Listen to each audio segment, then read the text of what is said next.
Hello and welcome to this edition of Ask Andy.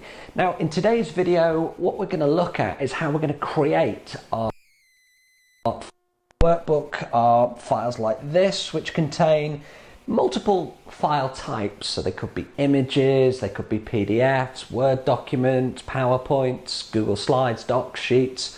All of these different file types can be taken and imported to create a Contribute Cloud workbook.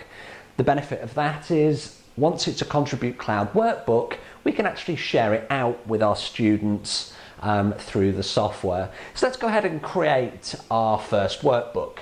So I've already logged into the software and now I'm going to click on the Create Workbook.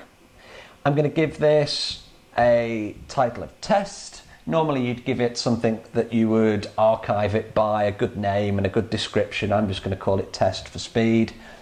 And I'm then going to jump straight in and hit Create Workbook.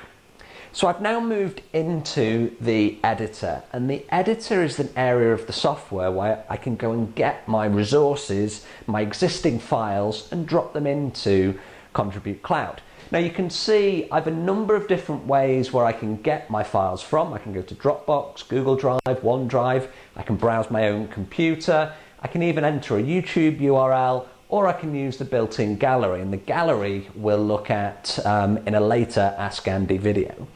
Now for this demonstration I'm going to use Dropbox. So I'm going to click on my Dropbox.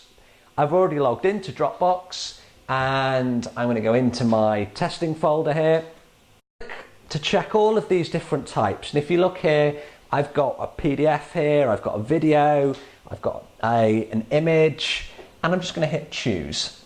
So what happens now is all of these files are imported into my Contribute Cloud slides. With these slides, I can rearrange just by dragging.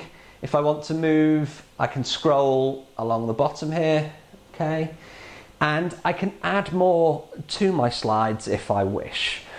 Now when I've finished compiling all of my slides, I'm going to hit save. So I'm coming over here, I hit save, you can see that the save is in progress.